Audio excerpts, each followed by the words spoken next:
Boa tarde a todos. Este é mais um evento da Comissão de Ciências Políticas e Economia da OAB do Estado do Rio de Janeiro. O tema da palestra de hoje é o conflito entre Estados Unidos, Israel e Irã, dia 17 de julho de 2026. Para dividir a mesa comigo, nós temos a doutora Ivone Ferreira Caetano, desembargadora aposentada do Tribunal de Justiça do Estado do Rio de Janeiro e atual diretora da Diretoria de Igualdade Racial da OAB Rio de Janeiro e coordenadora das mulheres da Comissão de Ciências Políticas e Economia da OAB Rio de Janeiro.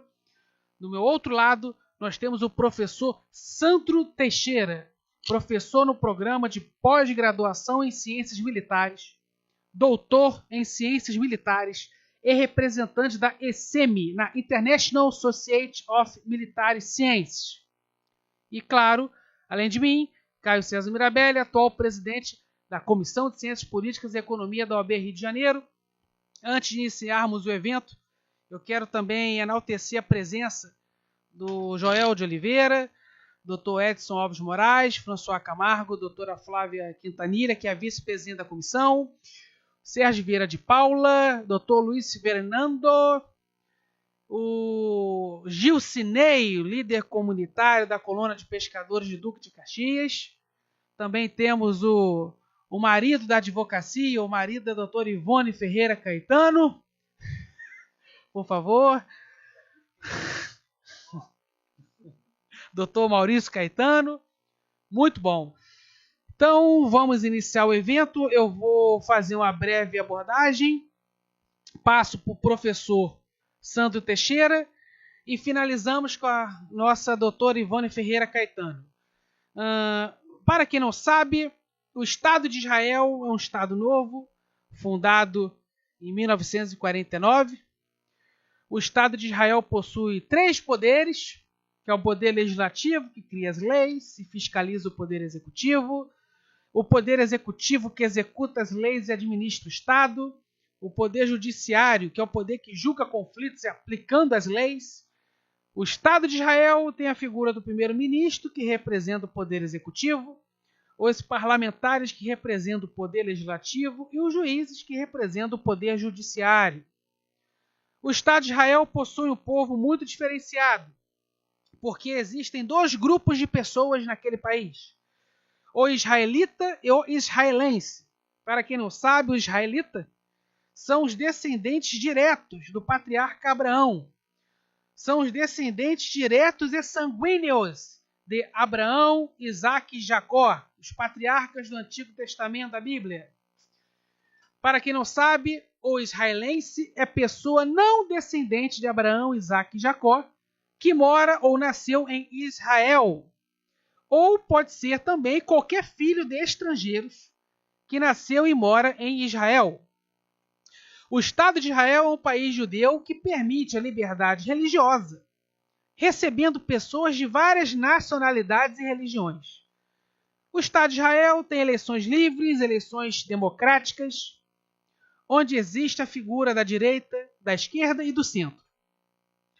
Quando a esquerda israelense está no poder, ela apenas cuida do social e da economia. O centrão sempre é aliado de uma das forças e, quando a direita israelense está no poder, faz um governo com objetivos expansionistas, fazendo o Estado de Israel avançar, conquistando mais territórios para recuperar os territórios dos antigos patriarcas bíblicos. Agora vamos falar do outro personagem dessa guerra, o Irã. O Irã é um país milenar. Era o antigo Império Persa.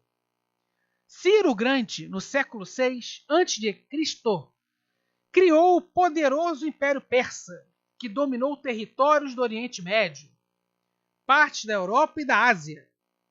3 séculos depois, a Pérsia foi conquistada por Alexandre o Grande. Sua cultura permaneceu forte. Dinastias persas voltaram ao poder e governaram a região por muitos séculos. No século XX, o país era uma monarquia liderada pelo Shah. Significa monarca, não é bebida. Lá, Shah é monarca. O Shah era um rei que buscava modernizar o país e se aproximar do Ocidente. O governo do Shah era reconhecido pelo seu autoritarismo, ditadura e pela forte influência estrangeira. Em 1979, uma revolução popular derrubou o governo do Shah e colocou no poder o regime religioso dos ayatolás, que é um regime que mistura islamismo com o Estado. Porém, o objeto do assunto de hoje é a origem do conflito que provocou essa guerra toda em 2026. Agora nós vamos falar do contexto histórico que resultou em 2026. Em 1953, o primeiro-ministro é eleito. O nome dele é Mohammad Mossadegh, aliado da União Soviética e da China. O petróleo do Irã era explorado por empresas petrolíferas privadas do Reino Unido. E o primeiro-ministro, Mohammad Mossadegh, estatiza o petróleo. E por causa disso, os serviços secretos do Reino Unido e dos Estados Unidos começaram a criar movimentos de pressão política que derrubaram o governo. Após a derrubada de Mohammad Mossadegh, o Shah, o monarca, assume o governo do Irã. O Shah privatiza o petróleo para o Reino Unido novamente, implanta uma ditadura que provocava perseguições, torturas e assassinatos. Depois de décadas e décadas de governo do Shah, os muçulmanos, liderados pelo Ayatollah Khomeini, derrubaram a monarquia do Shah e assumiram o governo do Irã. O povo do Irã apoiou o golpe do Estado Islâmico, porque o Ayatollah Khomeini prometeu liberdade, democracia, república, liberdade religiosa. Além de conseguir um feito inédito: unir liberais, comunistas e conservadores. Quando inicia o regime dos Ayatollahs, Khomeini, a primeira coisa que faz é matar os comunistas, torturar os liberais, expulsar os conservadores do país, e as mulheres feministas que ajudaram muito na Revolução Islâmica tiveram que colocar burcas de forma forçada, além de reestatizar o petróleo novamente.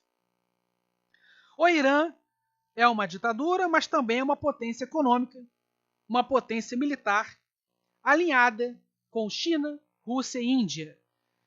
Agora, que eu mostro todo o contexto histórico e político, eu passo a bola para o especialista, o professor Sandro Teixeira. Professor, seja muito bem-vindo. Estou muito ansioso de lhe ouvir, como todos nós. Seja bem-vindo à OAB do Estado do Rio de Janeiro. Obrigado ao presidente Caio. Eu agradeço as generosas palavras do presidente Caio. Para mim, como professor da área de defesa, é fundamental ter esse diálogo com a sociedade, com as instituições que compõem a sociedade brasileira, como a OAB, que tem um papel relevante na construção da democracia brasileira. Então, fico muito feliz de ser convidado a essa tribuna e que tenhamos uma profícua tarde de debates sobre esse conflito. A primeira ideia que eu quero colocar aqui para vocês é que esse conflito é a culminação de um conflito que era frio há 47 anos. Era uma guerra fria de 47 anos. Porque nós estamos falando, com exceção dos Estados Unidos, de dois países que são potências regionais.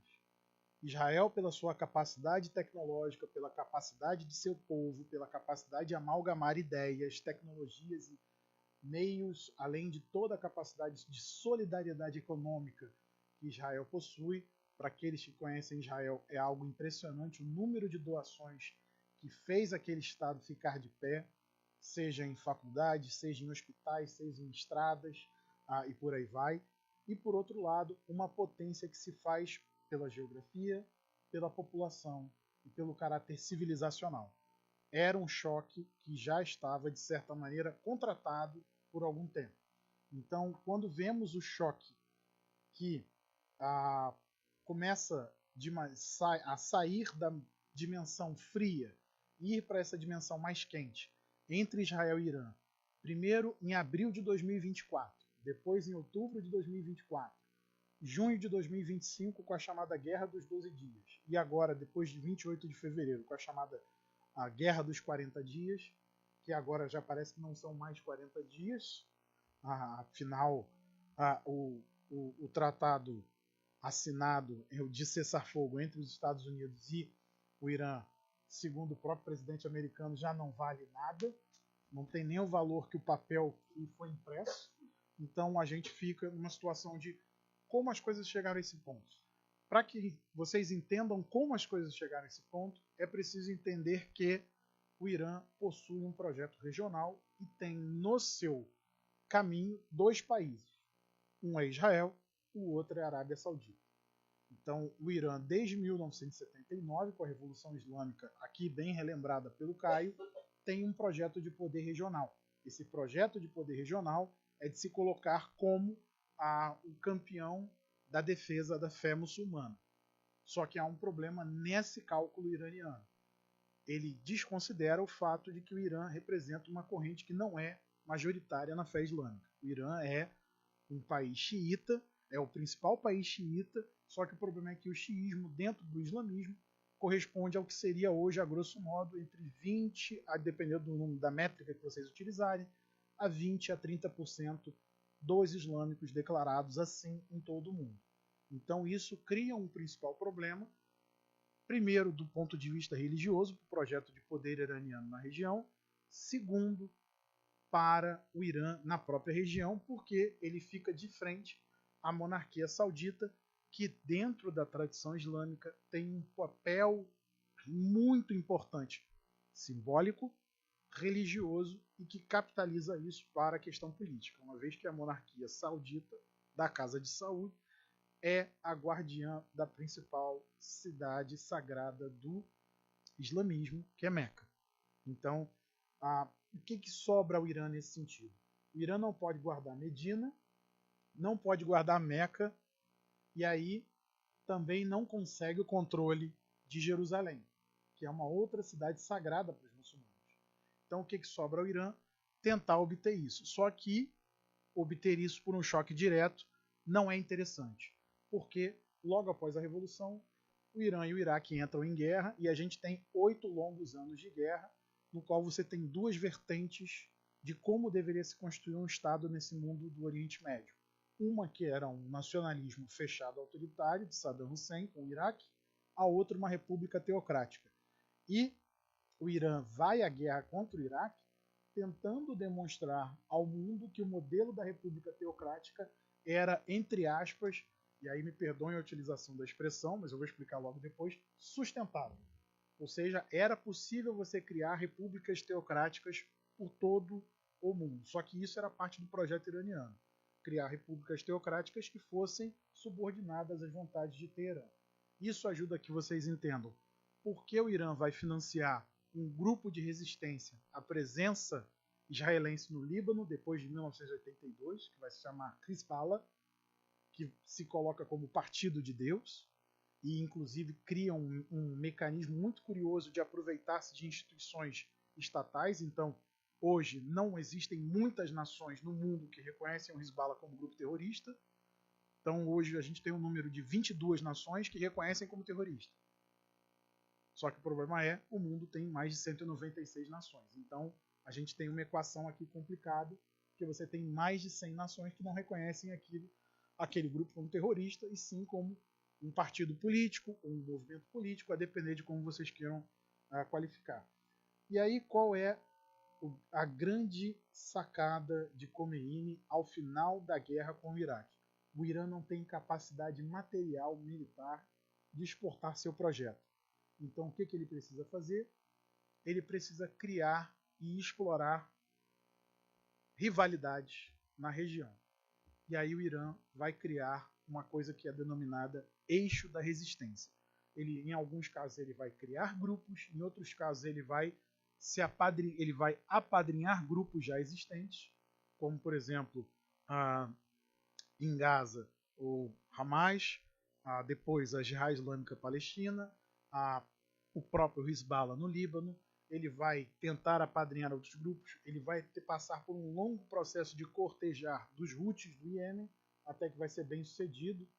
depois da década de 2000, assim como outros grupos. Serão criadas milícias na Síria, milícias no Iraque, que hoje, inclusive, criam um problema que eu, se fosse advogado, não queria resolver. Vocês devem estar se perguntando, que problema, professor? Hoje o Iraque tem 200 mil homens em uniforme, que são das chamadas Forças de Mobilização Popular. O problema é, quem criou essas forças? Os iranianos.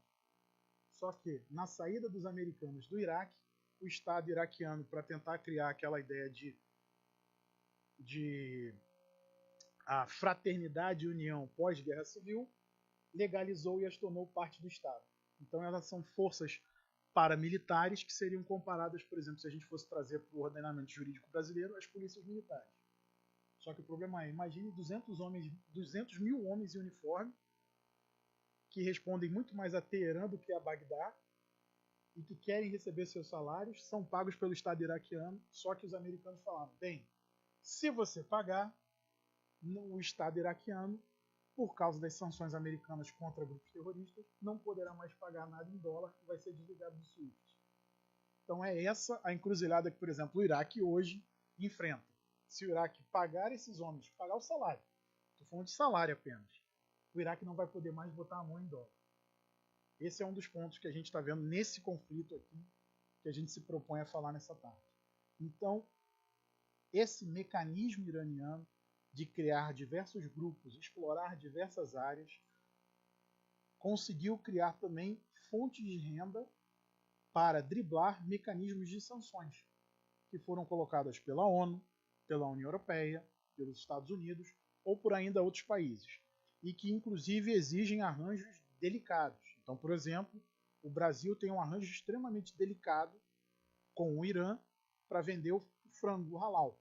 Então, o Brasil é o maior fornecedor de frango para o Irã hoje. E é um comércio extremamente necessário que envolve, inclusive, uma ação da nossa diplomacia, até mesmo para explicar para os americanos que tem determinados navios que vão aportar em Chabahar, o principal porto oceânico do Irã, que estão transportando frango, não armamento. E que são navios de bandeira brasileira. Então, isso exige uma coordenação enorme. E eu estou usando apenas isso como exemplo para vocês, porque muitas vezes eu ouço as pessoas falarem, professor, mas isso é em Hormuz, isso é no Oriente Médio. O Oriente Médio é 6 horas de fuso, 7 horas de fuso, está muito longe. Não está nada longe. Não está nada longe. Tanto é que uma das legações diplomáticas mais visadas em Teherã é a do Brasil, porque o Brasil, com a tradição de ser um país que abriga muitas minorias e refugiados de perseguição, era muito procurado por afegãos e outras nacionalidades da Ásia Central fugindo das guerras que lá existem, tentando obter um visto humanitário brasileiro para tentar construir uma nova vida no Brasil ou em outros países do Ocidente.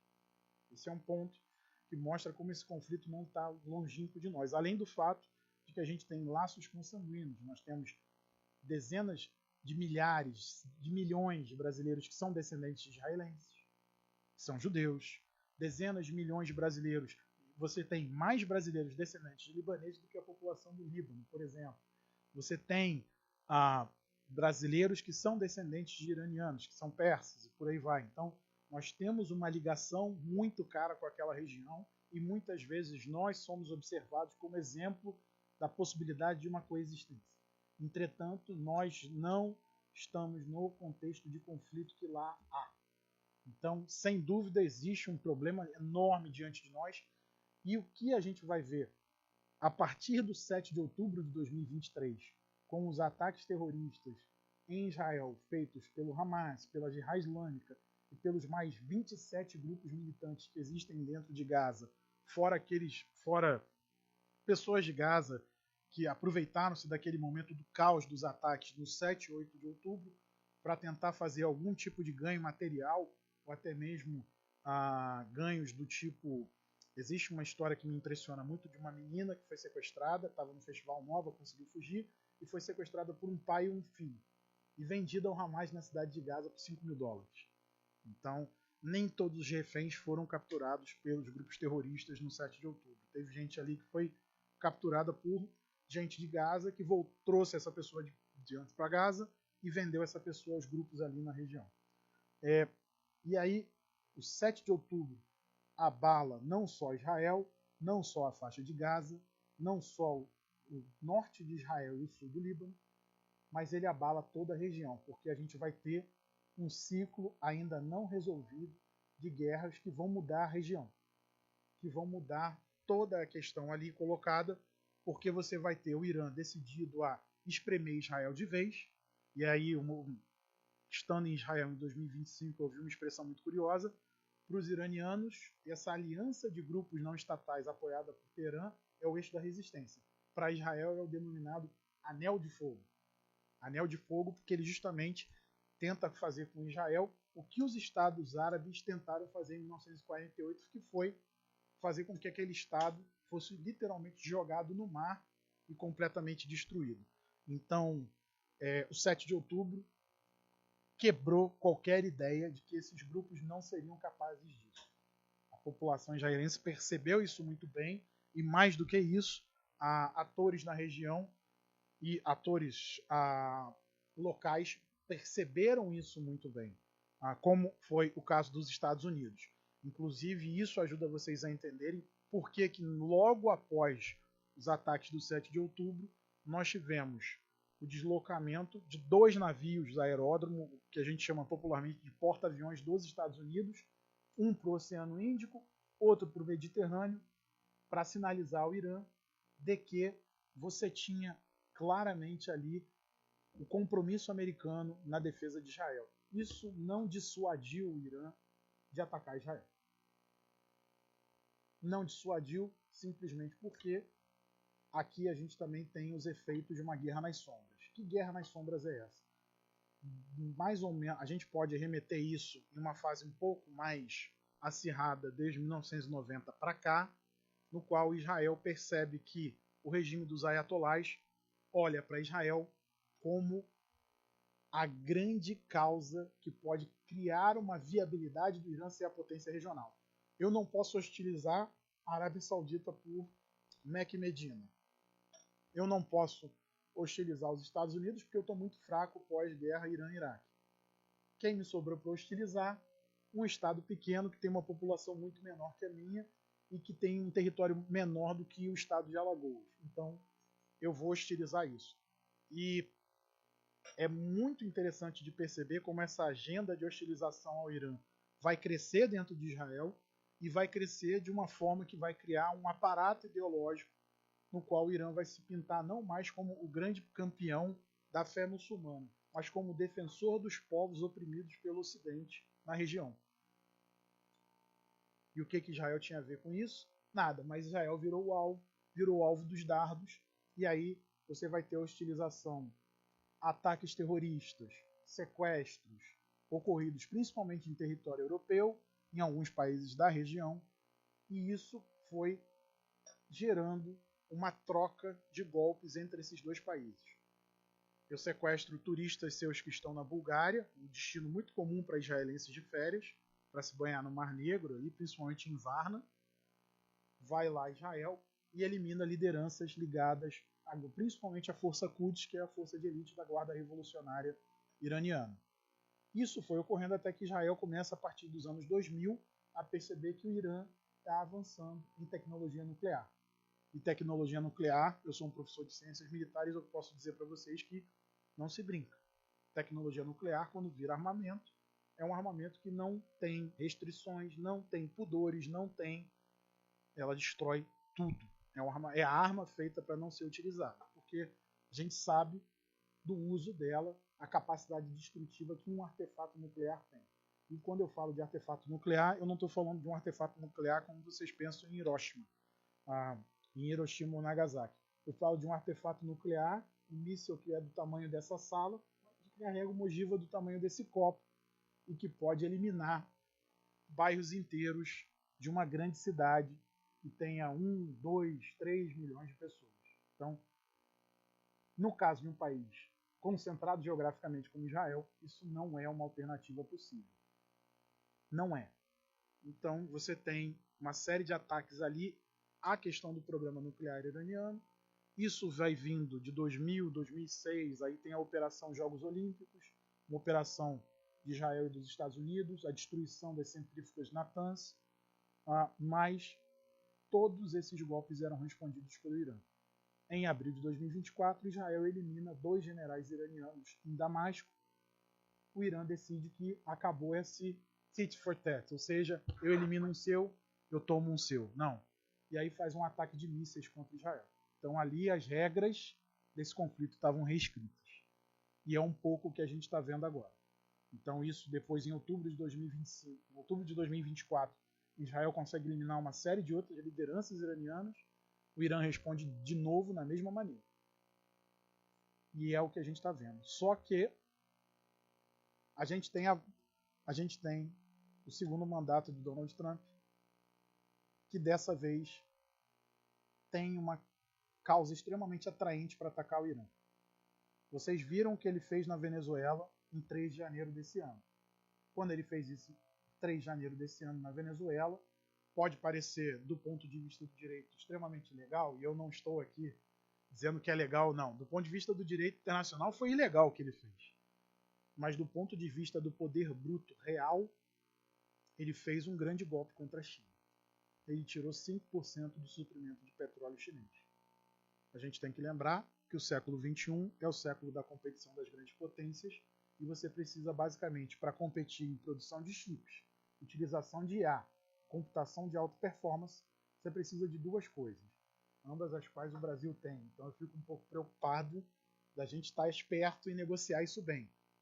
Água e energia. Energia sob qualquer forma. Não basta ser só petróleo. Mas para o caso chinês, a China tem uma demanda de energia muito grande, porque ela tem mais data centers do que todo mundo combinado. Ponto. Então, eu ataco a Venezuela, 5% fora. Se eu ataco o Irã, eu consigo fazer uma disrupção de 21% do suprimento de energia da China. É o cálculo bruto americano. Se encaixou com a visão israelense de eu não posso ter um Irã forte, é uma mera coincidência. Ah, mas não houve, tem toda aquela questão de que Netanyahu convenceu o Trump. Senhores, podia ser a Kamala Harris na cadeira do presidente.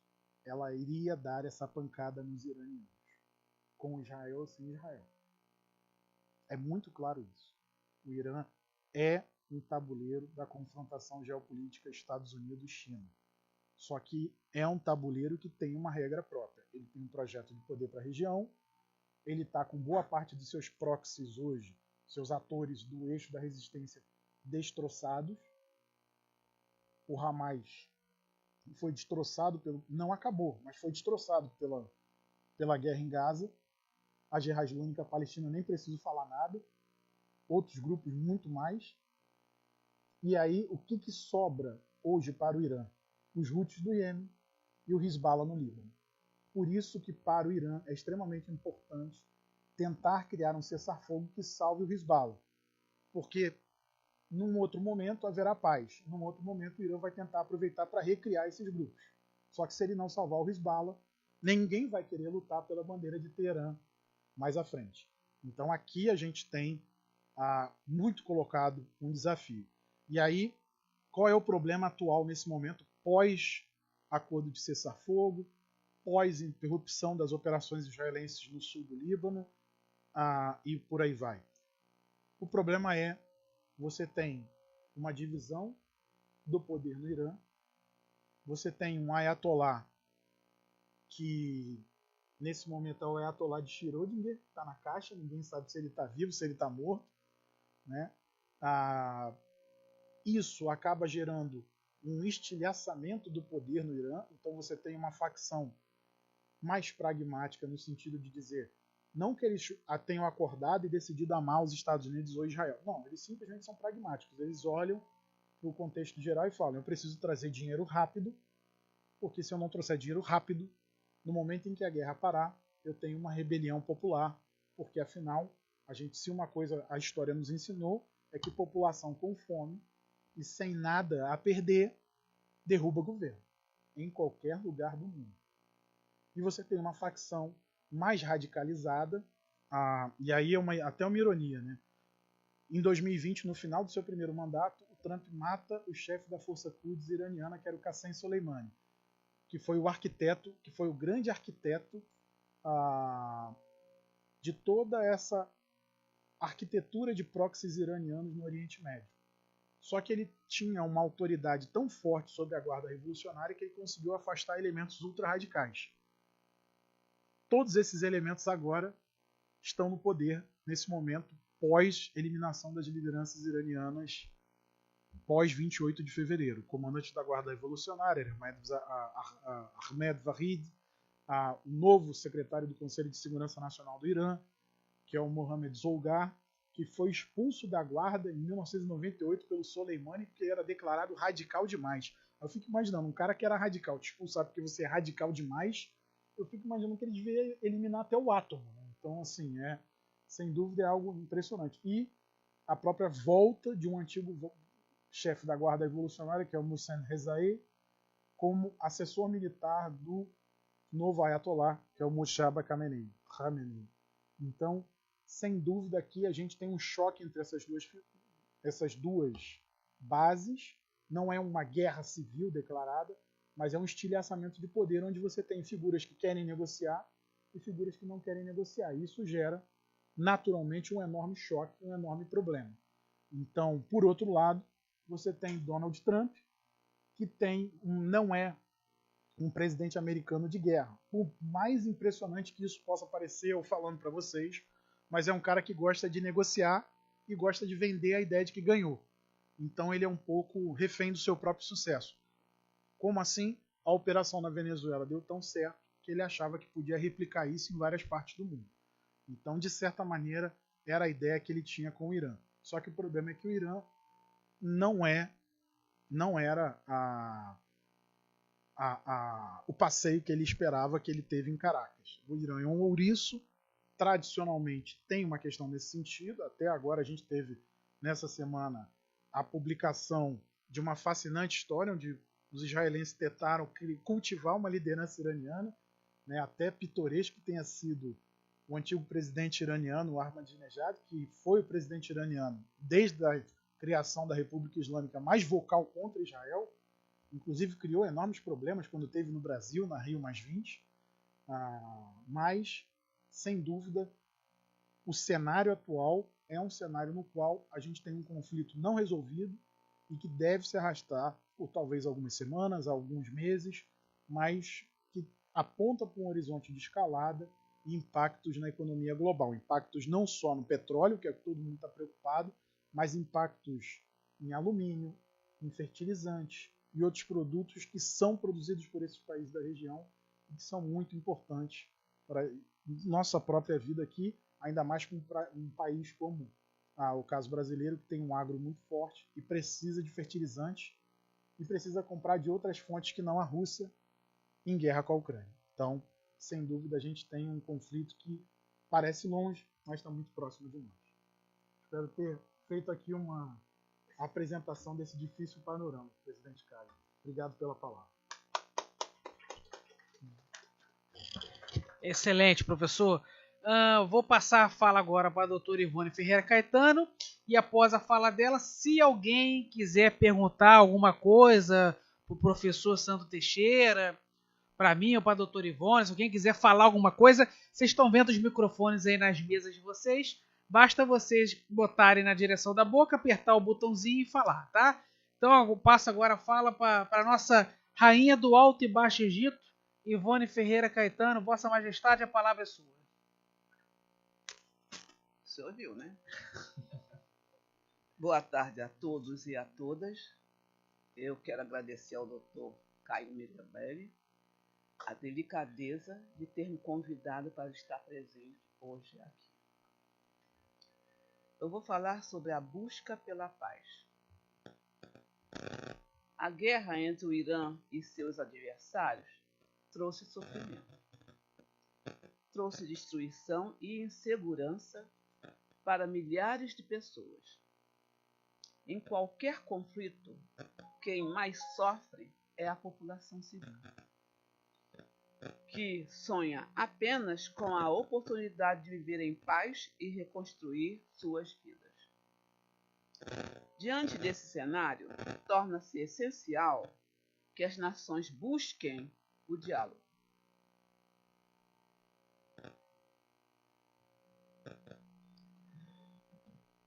É isso, eu queria saber o que tu alega isso.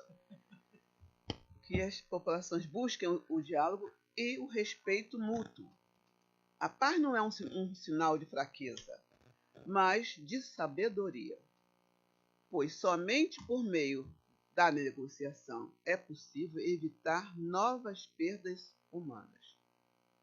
Independentemente da nacionalidade, da religião ou da etnia, todos nós pertencemos à mesma família humana.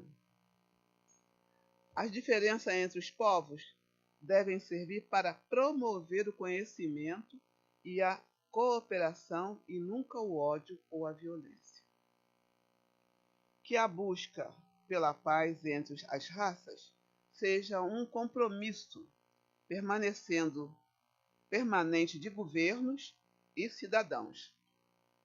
Um mundo mais justo e fraterno começa quando aprendemos a respeitar o próximo.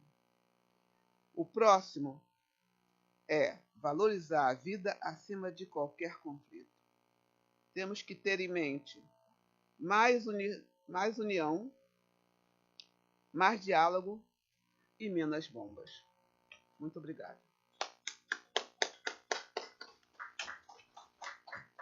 Agora, se alguém quiser perguntar, falar alguma coisa, a hora é agora. Pega o microfone. Tem microfone aí? Puxa ele aí. Isso, que a gente precisa te ouvir. Isso. Boa tarde a todos aí. Qual é o seu nome? Sérgio. É que eu estou vendo aqui na mídia russa aqui, né?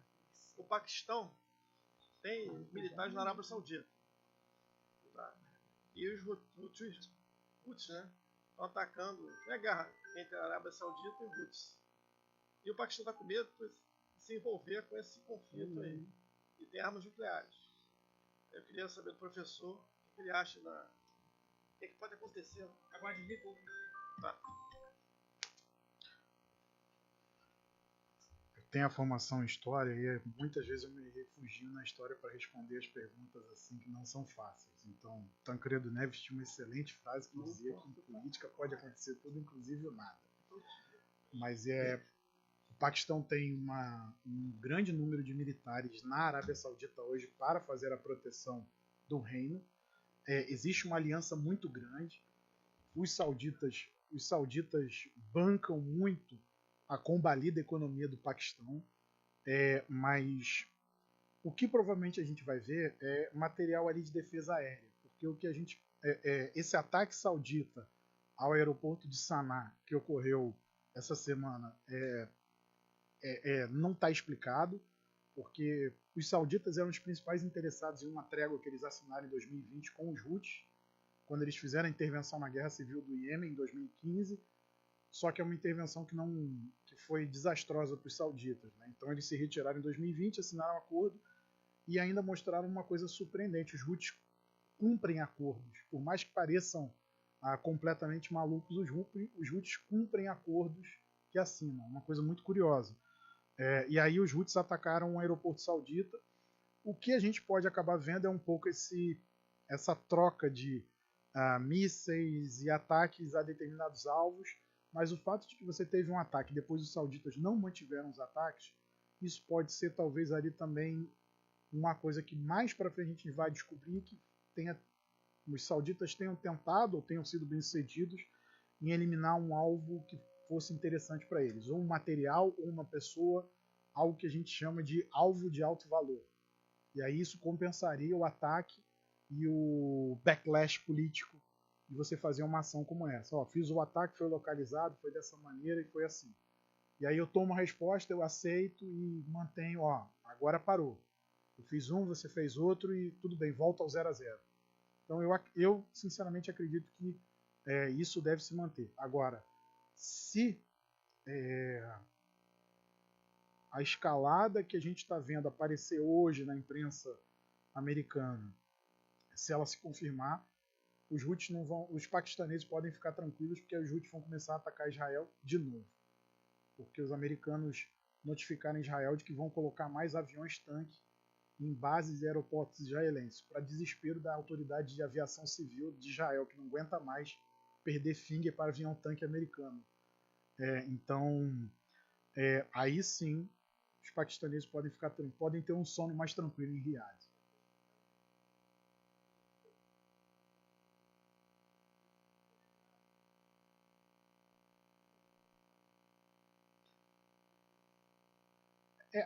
Mas ali, ali, muito provavelmente, eu acho que foi isso. Sabe? Havia um alvo ali em Saná que os sauditas queriam eliminar. E aí eles fizeram isso.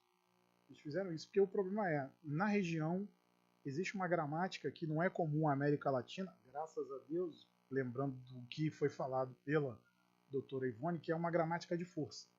Então não basta...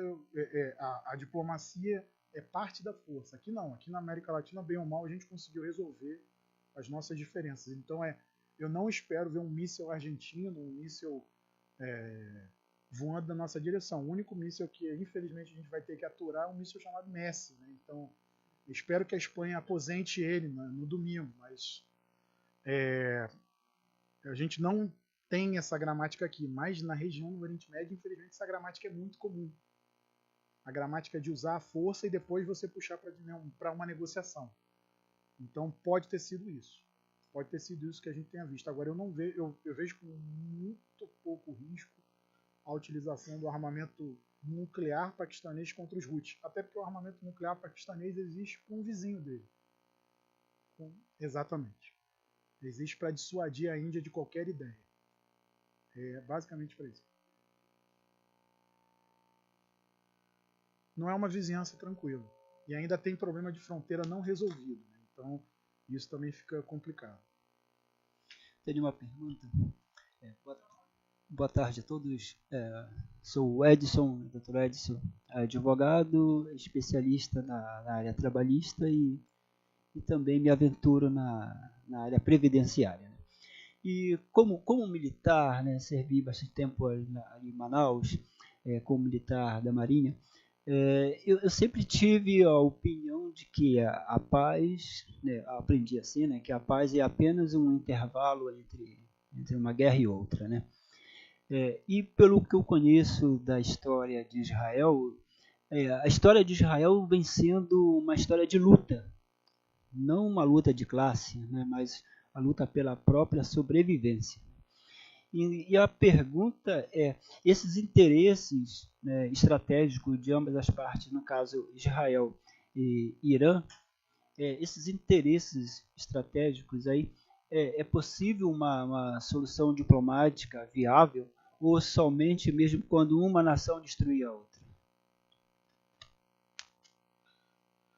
Obrigado pela sua pergunta. Eu não quero chegar ao horizonte bíblico o horizonte da história antiga de Roma contra Cartago, onde você cria um deserto e chama de paz. Mas na trajetória atual, só com uma mudança de regime no Irã. Eu duvido que você tenha 92 milhões de psicopatas no Irã que querem eliminar os 10 milhões de israelenses, incluindo os israelenses árabes, os israelenses drusos, os israelenses beduínos. Eu duvido que nos 90 milhões de iranianos tenham esse desejo psicótico. Então você tem que mudar a liderança. A questão é mudar a liderança ou constranger a liderança. E aí, constranger a liderança significa você criar uma dissuasão tão grande, e você como militar sabe muito bem o que dissuasão significa, que constrange a Teherã a fazer qualquer movimento. Que foi o que Israel procurou fazer nas guerras pós 7 de outubro. Israel procurou tentar eliminar, Israel percebeu que ali havia uma legitimidade internacional para poder avançar contra os atores do eixo da resistência. E aí Israel foi para cima de todos ao mesmo tempo. Na lógica militar, é um pouco até insano o que Israel fez. Você fazer uma guerra em 7 frentes. Mas Israel olhou e falou, são 7 frentes ou o mar. Então eu tenho que aproveitar o momento agora. Existe, obviamente, um custo político decorrente dessas guerras? Existe. Enormemente. Só a gente vê o que aconteceu em Gaza. Sem dúvida, ali foi extremamente terrível. Mas ali foi feito para dissuasão. Para lembrar, se fizer, o custo é esse ou pior. Então é para não acontecer mais.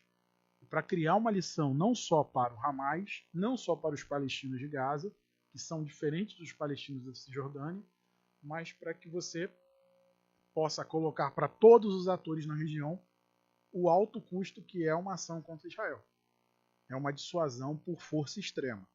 É um pouco diferente daquilo que a gente conhece como dissuasão, a capacidade de se defender. É uma dissuasão por ofensividade, que Israel trabalha. Até porque Israel não tem, como é o caso do Brasil, por exemplo, profundidade estratégica para aceitar perder parte do terreno e depois tentar retomar. Israel não tem isso. Se Israel perder parte do seu terreno, dependendo da situação, perdeu, foi cortado em dois. E aí? Então sem dúvida, é algo extremamente complicado. Então, para que você tenha uma situação de paz, só com mudança de regime inteira. Enquanto existir a República Islâmica, e nesse momento, quando eu falo em República Islâmica para você, ela está muito mais como um véu do que como uma realidade per se. Porque hoje, por todos os especialistas com quem converso, de Israel, dos países do Golfo e até dos iranianos que estão no exílio e que acompanham a situação, todos olham e dizem: hoje o Irã é muito mais uma ditadura militar da guarda revolucionária travestida de a república teocrática. Porque todos os clérigos, depois da eleição do novo Supremo Líder, foram escanteados. Todos foram colocados de lado. Inclusive, isso está gerando tensão dentro da própria elite dirigente iraniana. Espero ter te respondido.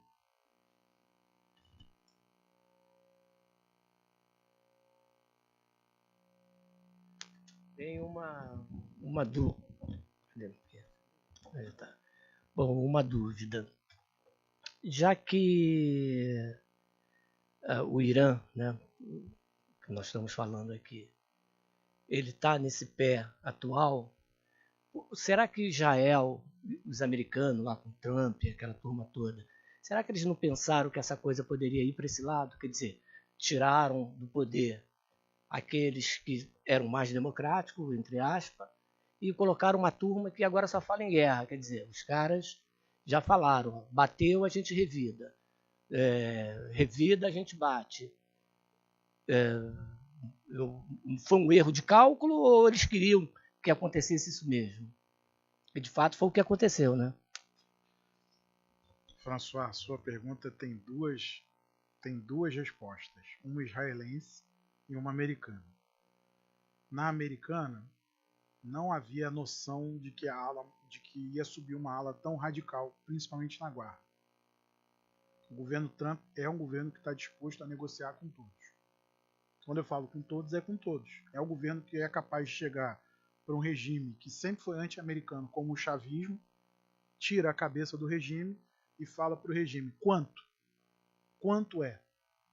Se o regime passar um valor, ele assina o cheque. Então, esse é o governo Trump. Essa é a administração Trump. Ele não é a administração Obama, que vai falar em nobres ideais, em direitos humanos. Ele não é a administração Biden. Ele não é nem a administração Bush filho. Ele é uma administração que olha o poder de maneira crua e nua. Então, se tiver um cheque, ele assina o cheque. E aí, com o memorando de entendimento, ele tentou colocar um cheque que poderia convencer a liderança iraniana. O problema é que os pragmáticos ficaram seduzidos pelo cheque. 300 bilhões, caso vocês não saibam, 300 bilhões, para quem não sabe, é a economia iraniana toda, é o PIB do Irã. Por isso que ele botou: eu vou criar um fundo de investimento que é igual à sua economia. Esse é o meu poder.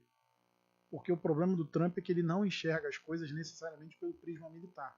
Ele enxerga pelo prisma de um negociador que trabalhou por anos no mercado financeiro. Então, ele foi vendido. Não, ele não foi vendido. Ele tentou comprar. Ele tentou comprar a ideia. Mas a ideia foi vendida a ele. Sim, ele achava. Alguém deu uma ideia e disse para ele: olha, vai lá que é molengo tempo, é fácil. Mas não é só isso. O problema também é a visão de mundo que ele tem. Trump não é uma figura fácil de se convencer. Eu tive a oportunidade de conversar com um antigo assessor de segurança nacional dos Estados Unidos, que é o general H.R. McMaster. E Trump é uma figura que você pode conseguir convencê-lo pela vaidade. Presidente, imagina você ser o presidente que venceu o Irã.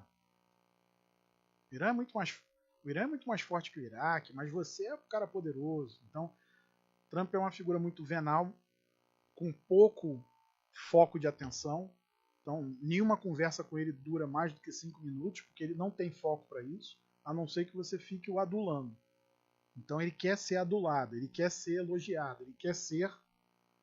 E foi o mecanismo que, muito provavelmente, Netanyahu utilizou para convencê-lo de, agora, para Israel, que é a segunda forma que eu tenho para te responder, François, qual era a ideia?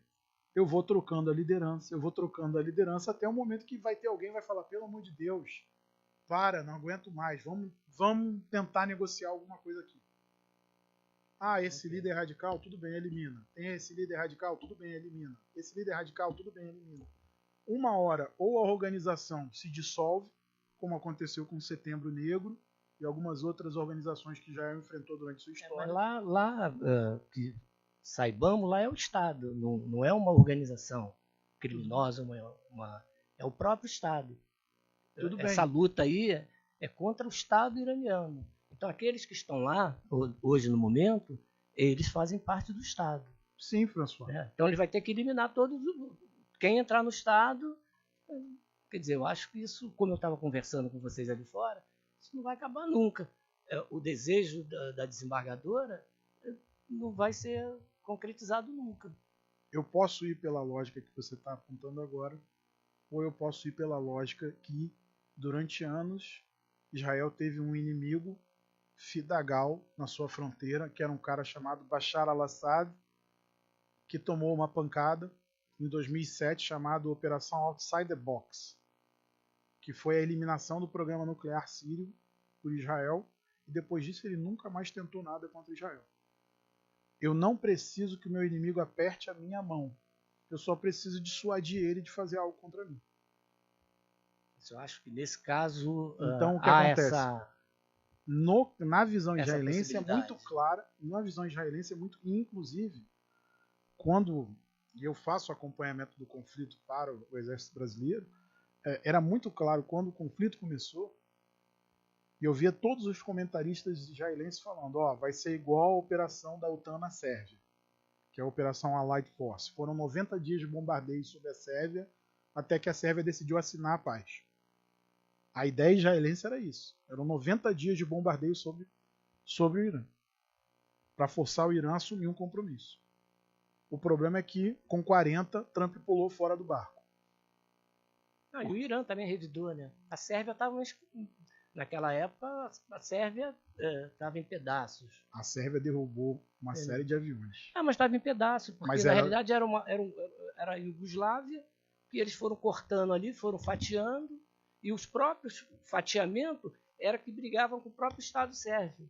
Então, sim, mas se a ela, gente apesar de tudo nesse isso, tempo aí, sei lá, 20, 30 anos atrás, uma coisa mais parecida. Mas apesar de tudo isso, ela conseguiu... Hoje, me parece, pelo que eu percebo do Irã, que além dos parceiros que tá ali com ele, porque ele não está sozinho, senão ele já tinha, como o senhor disse, ele já tinha colocado a bandeirinha branca já há muito tempo no mastro. E ele não está ali sozinho, alguém está bancando aquela infra para ele. Então, depende. Porque na época, quem era o maior parceiro da Sérvia? Era a União Soviética. A União Soviética faliu, os caras aproveitaram, foram lá e quebraram tudo. E fatiaram a Iugoslávia na época. Então, eles querem fazer a mesma coisa com o Irã. E os caras, acredito eu, que não vão deixar esse troço barato. É por isso que eles estão revidando. Sempre que há um ataque israelense ou americano nas fronteiras iranianas, eles atacam, eles vão ver, como você mesmo falou, os alvos estratégicos. Onde é o alvo estratégico aqui dos americanos, dos israelenses, ou dos próprios sauditas, ou Kuwait, ou o que seja? Eles vão lá pontualmente e arrebentam. Então a coisa está mais ou menos nesse sentido. E não vai parar nunca. O meu medo é esse, porque eu vim para cá contentaço Aí eu conversei com o nosso nobre amigo ali, ele falou, François, não tem paz. Então, eu fiquei... Vou até beber uma cervejinha depois para esquecer esse negócio. Não é bem assim, François, mas veja, a questão que a gente está vendo aqui é a seguinte. Você tem países que investiram muito em seu projeto de poder. E para o Irã, se você for olhar, a gente não consegue dizer um aliado estatal do Irã na região. A Síria não é, o Líbano não é.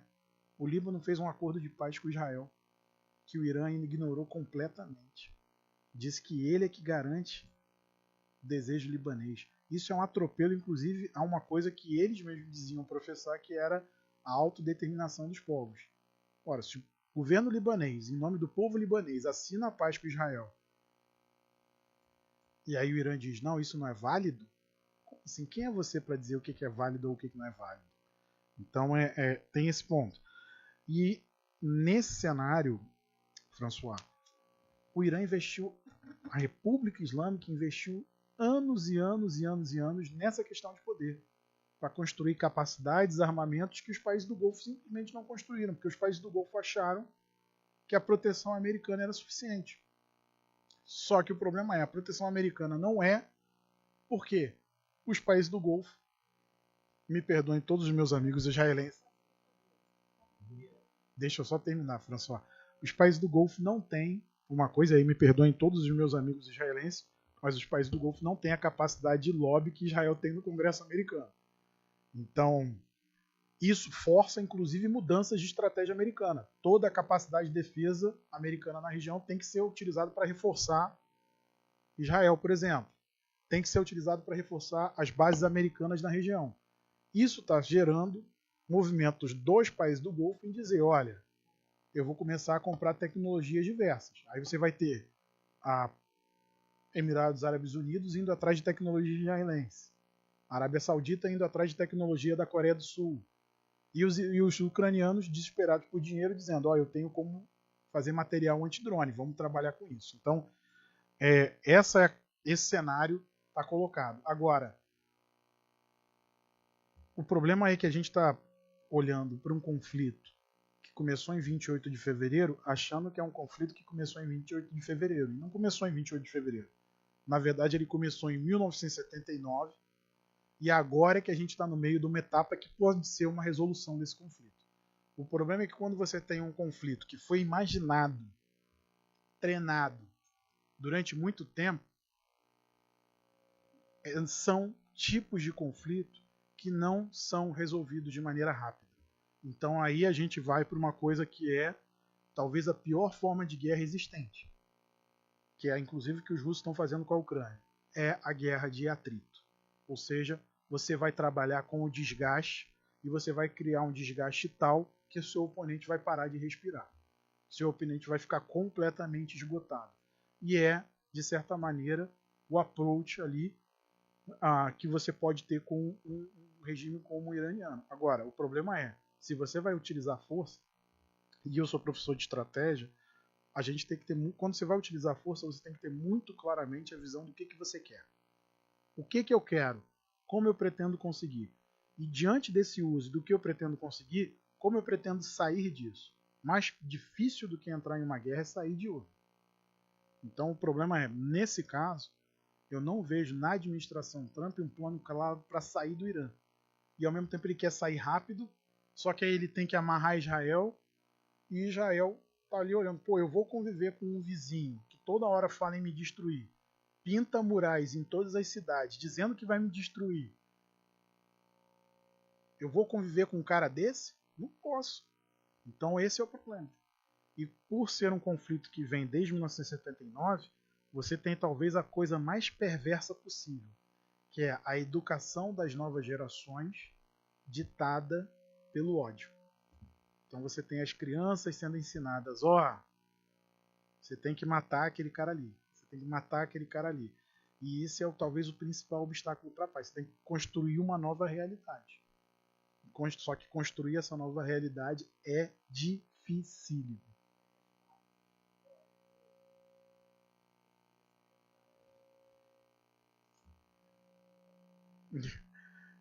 Aí, se você não tem diálogo, você vai pela força. Aí, pela força, quem tem mais força e mais disposição de se manter na briga até que você cause um dano irreversível ao outro. É isso.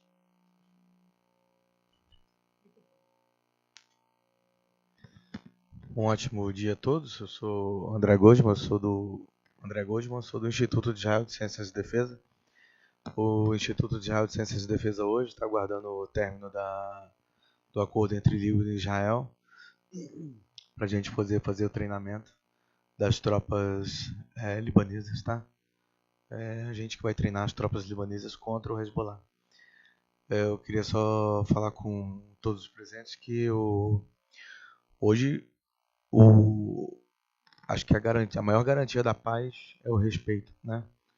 E hoje você tem, dentro do que o nosso amigo Sandro falou, e o Caio Mirabelli também já comentou, a nossa professora a Ivone, um grande obstáculo para a paz é o adestramento das crianças, que ele acontece na tenridade, a partir dos 5 anos de idade. Então elas aprendem hoje que existem quatro tipos de pessoas que são inimigas de Allah, né? Que hoje você tem o cristão, né? Que é o crente evangélico, católico. Você tem o cara que é maçom, porque ele se ajoelha para um judeu também, chamado Rei Salomão. Né? Na loja maçônica ele se submete ao comando do Rei Salomão. Você tem o cristão que se ajoelha para outro judeu, que se chama Jesus, que para os muçulmanos xiitas, principalmente, ele é um perigo, porque ele vem da linhagem de um rei que matou muito muçulmano, que é o rei Davi, né? E filho de uma judia, nascido em território israelense. E você tem aí uma outra vertente, que são segundo Allan Kardec, os espíritas, que também são um grande problema, porque geralmente o espírita ele é segundo o evangelho, né? E quando você fala em evangelho, você fala em Jesus, fala em Yeshua, você fala em Israel. Não pode. Então esse é um grande obstáculo para a paz. E só para finalizar, hoje nós temos 7 principais aí. Hoje a gente tem o Hamas, o Hezbollah, o Fatah, a Al-Qaeda, o Estado Islâmico, o Jihad Islâmico e os Houthis, que eles precisam, para manter a paz no Oriente Médio, eles precisam executar não só Israel, mas todo e qualquer ser humano que se ajoelha para um judeu, como os cristãos, como os maçons. Então hoje a gente tem um grande problema para a paz também. Voltando à palavra do Sandro, a gente consegue a paz quando a gente tem um diálogo, né? Quando a gente não tem diálogo, a gente não consegue o acesso à paz. É justamente o que a psicóloga faz, a psiquiatra faz, é o que a desembargadora faz, é o que o juiz tenta fazer. O juiz tenta fazer. É manter o diálogo, é você sobrepujar as vontades pessoais, né? E, infelizmente, com o terrorismo, a gente não consegue manter um diálogo, porque contra o fanatismo, contra o desespero pragmático de dogmas religiosos, mesmo que você dê $1 milhão na mão daquele algoz, ele vai te executar, ele vai te matar, né?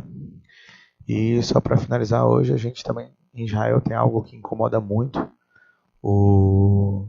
os xiitas, principalmente, e alguns sunitas, que são, por exemplo, 3.060 anos atrás, um rei chamado Rei Davi falou: olha, Deus fez o homem para a mulher e a mulher para o homem, mas se você for gay, homossexual, dentro do meu território, dentro de Israel, ninguém vai te matar.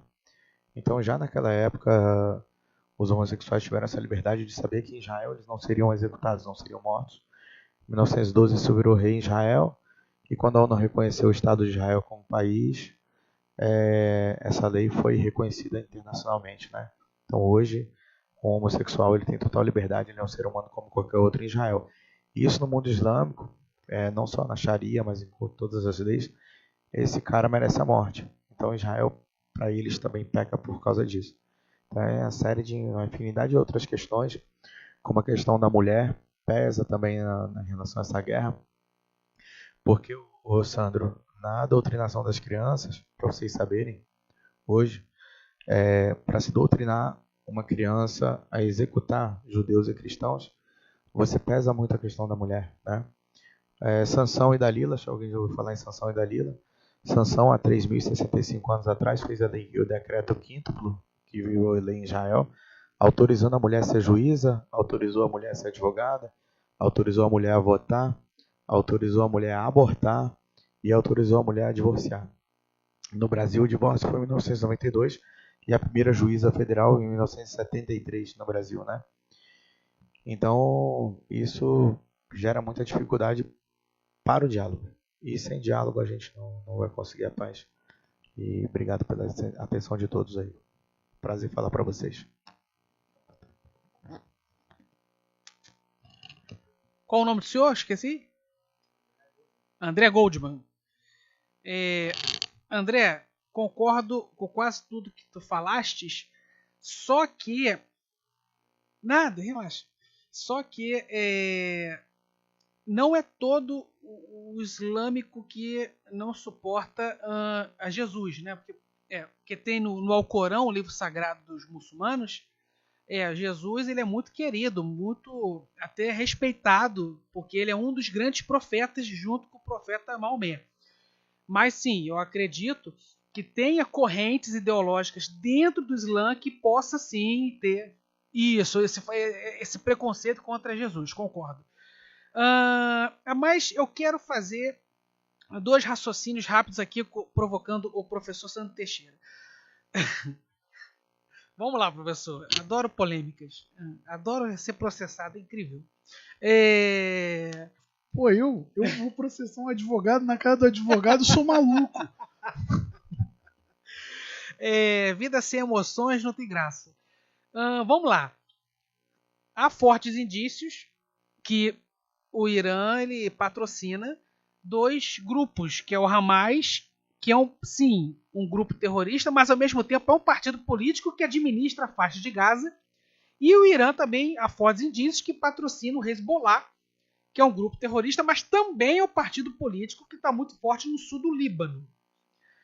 Perfeito.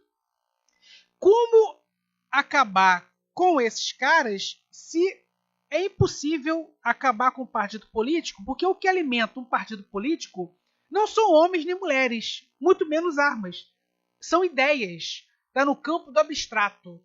Como que Israel vai vencer essa guerra se a ideologia nunca morre? É a primeira provocação. É a primeira.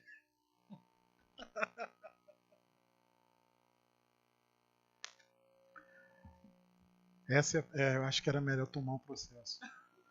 Vamos lá. Vou responder a você com uma coisa que eu vi em Israel conversando com o general do Kogat, na coordenação das ações nos territórios. O arquiteto do 7 de outubro do Hamas, que era o Yahya Sinwar, tinha um apelido palestino, não era judeu. Esse apelido não era de Israel, chamado açougueiro de Khan Yunis. Por que era açougueiro de Khan Yunis?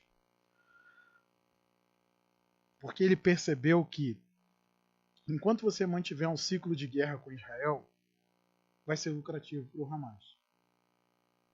A doutrina israelense, pela sua não profundidade estratégica, sempre prevê a resposta com a gradação de força muito maior do que o impacto que foi recebido, para criar dissuasão no oponente. Só que, durante muito tempo, Israel teve uma política interessante de ceder passes de trabalho a palestinos na Cisjordânia e em Gaza. Isso, inclusive, ajuda a explicar por que a Cisjordânia não levantou no 7 de outubro, para que aqueles jovens palestinos tivessem educação em Israel e fossem trabalhar na economia israelense. E muitos palestinos, porque a demanda em Israel é absurda, 25% da economia de Israel se baseia em economia 4.0, computação quântica, IA, engenharia de alto desempenho, por aí vai. E essa molecada palestina estava indo para lá. E aí, Caio, essa molecada saía de Gaza, ia trabalhar em indústria, programação de alto nível, voltava para casa com excelentes salários. E em Gaza, para que você ganhe qualquer coisa acima de $100 mensais, você tem basicamente 3 fontes de emprego. Um é a ONU, para as agências da ONU, o outro é trabalhar para a Al Jazeera e o terceiro é trabalhar para o Hamas. Fora isso, você não consegue nenhum emprego que você ganha mais do que isso em Gaza. Ponto. E aí, esses garotos voltam para Gaza ganhando algo equivalente a 5, 6, 7, 10 mil dólares mensais. Se essa garotada volta para Gaza ganhando 5, 6, 7, 10 mil dólares, o que essa garotada faz com o pool de recrutamento do Hamas? Essa garotada está oferecendo um exemplo e o Hamas vai olhar e falar: pô, é melhor eu ser empregado de uma empresa israelense de alta tecnologia do que eu virar um recrutado do Hamas morrendo por $100. Para que se tenha uma ideia, 10 mil dólares é o prêmio que o Hamas, quando estava com as vacas gordas do Catar, pagava por um Marte para a família. Fazia um pagamento de 10 mil dólares. Agora você imagina um cara ganhando isso todo mês. O que o Sinvar fez? Ele começou a marcar esses garotos quando iam para os pontos de cruzamento e começou a marcar os horários desses caras. Um dia, ele fez um ataque do Hamas a esses garotos e matou todos esses garotos e colocou esses garotos em postes por toda a faixa de Gaza espalhados, especialmente na estrada de Saladino, que é a estrada que corta Gaza, com placas dizendo: eu sou um traidor da causa palestina. Por causa disso, principalmente, o grande número de garotos que ele matou foi especialmente em Khan Yunis. A própria população palestina de Gaza colocou o apelido nele de açougueiro de Khan Yunis. Então é muito comum que vocês vejam coisas em canais palestinos falando o açougueiro de Khan Yunis, celebrando quando ele foi morto pela brigada de reservistas escola lá, Bismarck. Então, é muito impressionante ver isso. Então, como você combate isso? Com uma estratégia complexa. Existe a capacidade cinética? Existe, Caio, mas também existe a capacidade de você prover um outro modelo de vida, que é exatamente o que esses grupos não querem. Por que o Hamas sonha tanto em conseguir ter uma célula bem-sucedida na Cisjordânia? Porque ele quer levar o inferno de Gaza para a Cisjordânia. Só que a economia da Cisjordânia já é muito mais, não só sólida, mas interligada com a israelense do que a de Gaza. Então esse é o ponto. Como criar essa maneira? Mostrando uma outra via possível. E pela primeira vez na história do Líbano, o Hezbollah não tem assento no governo.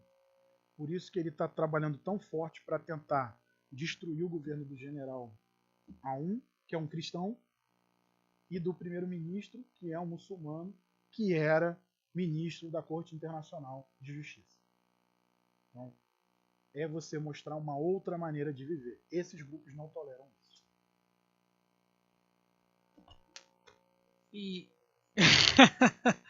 E a segunda e última provocação é o seguinte. Quem aí quer me defender? O Irã, os iranianos não querem mais saber de retorno de Shah. Tá? Foi um governo horroroso que não deixou saudade nenhuma. Os iranianos não querem o retorno dos socialistas como Mohammad Mossadegh no poder. Os iranianos talvez não suportem o regime dos ayatollahs, mas aí é difícil afirmar isso, que eu preciso de provas. E não as tenho, mas eu desconfio.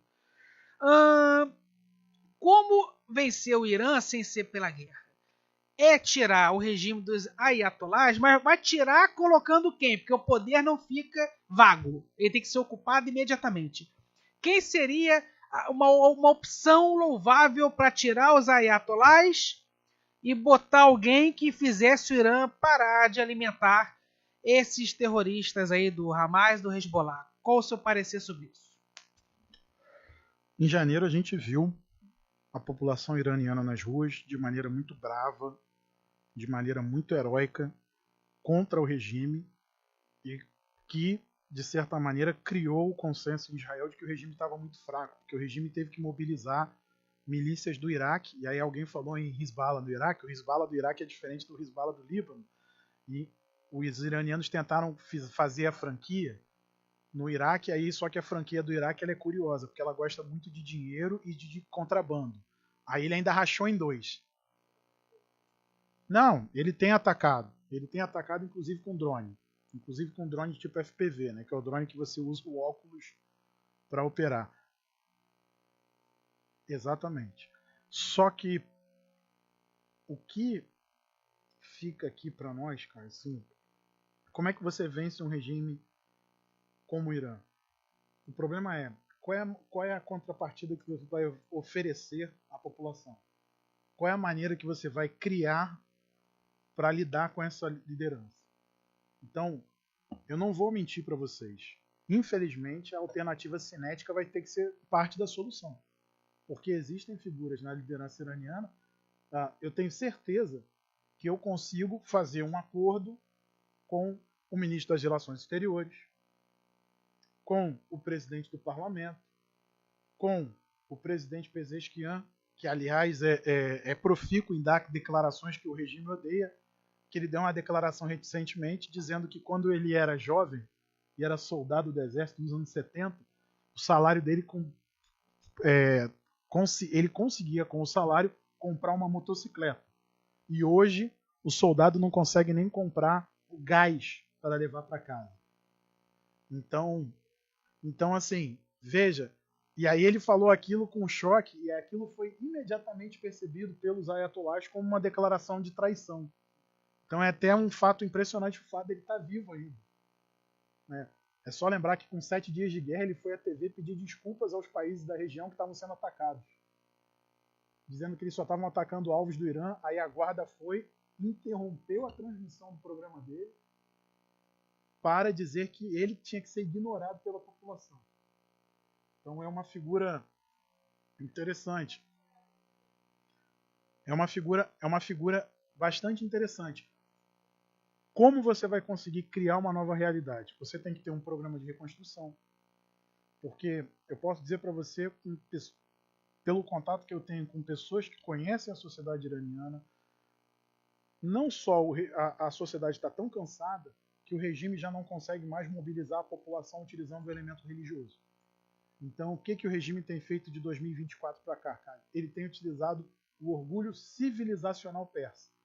Então, o falecido Ayatollah Khamenei ordenou um programa de construção de estátuas de imperadores persas por todo o país.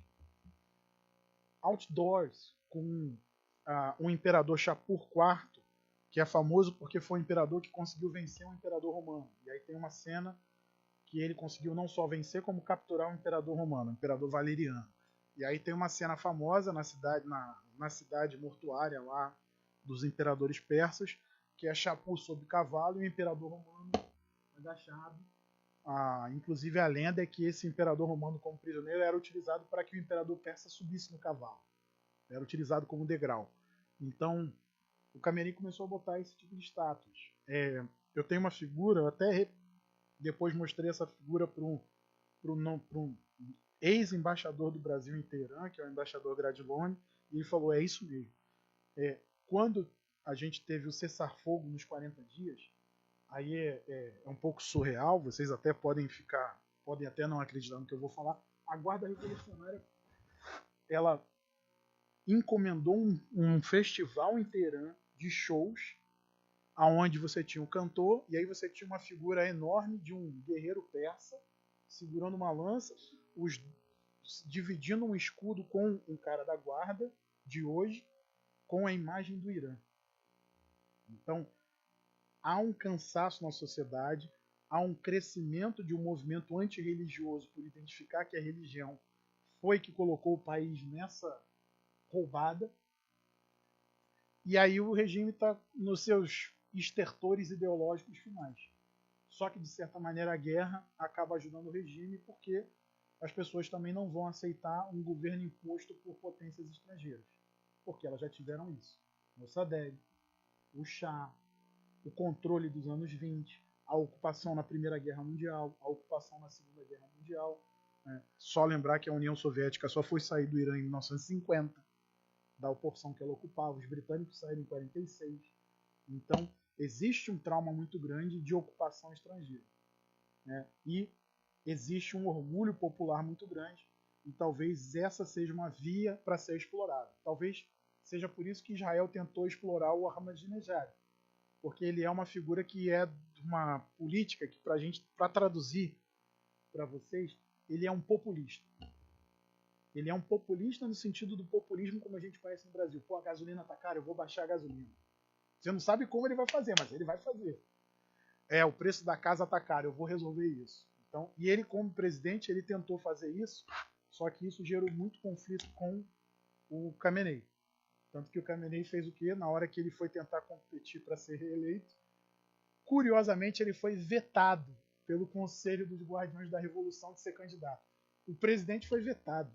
Então isso mostra um caminho que pode ser o caminho a ser explorado daqui para frente. Agora, o problema isso demanda uma coisa que todos os iranianos demandam muito, que é uma coisa que o André usou na fala dele: respeito. Eles não são árabes, eles são persas e eles têm um orgulho nesse sentido. Esse orgulho é tão grande que o John Kerry, ex-secretário de Estado americano, nas memórias dele, falando do acordo nuclear com o Irã em 2015, ele falou: a minha primeira sessão de negociação com o Irã foi completamente perdida. Por quê? Porque o ministro das Relações Exteriores chegou para mim, virou e falou: então, quando vocês nos atacaram e nós tivemos que fazer uma expedição, aí ele falou: pô, mas nós atacamos vocês quando? Lá atrás, nas Termópilas, em 480.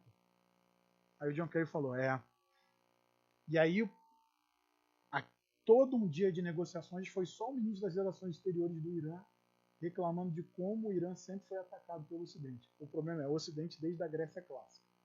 Então, tem de se haver uma questão de construir respeito. Se você constrói respeito, pode ser que você tenha parceria. Bom, mais alguém quer falar mais alguma coisa?